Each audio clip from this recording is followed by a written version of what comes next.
ఈరోజు నేను వచ్చింది పెన్షన్ పండుగ.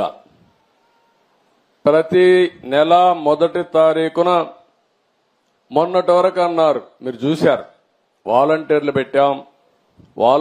పెట్టాం కాబట్టి వాలంటీర్లు ఇచ్చారు.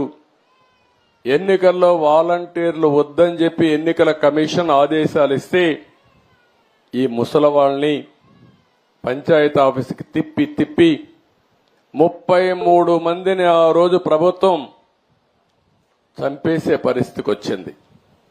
మంచి ఎండలు మే నెలలో ఎండల్లో తిప్పి దిక్కుదెలిని పరిస్థితిలో ఏప్రిల్ మేలో 33 మంది చనిపోయారు. మేము ఆ రోజు పోరాడాం, అయినా కూడా వినలేదు. ఈరోజు గ్రామ సచివాలయం ఉంది, 1,20,000 మంది ఉన్నారు. 1,20,000 మందిని ఉపయోగించుకుంటే 40-50 పెన్షన్లు ఇస్తే అయిపోతాయి.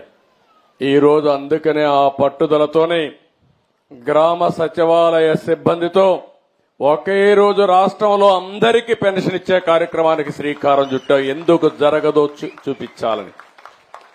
అంటే ఒక మోసం చేసినప్పుడు ఏదైనా సరే ప్రజాహితం కోసం పనిచేయాలి తప్ప చేసింది రైట్ అని నిరూపించడానికి లేకుంటే వేరే ప్రత్యామ్నాయం లేదని చెప్పడానికి ఆ రోజు మీ అందరినీ కూడా ఇది చేసే పరిస్థితికి వచ్చారు.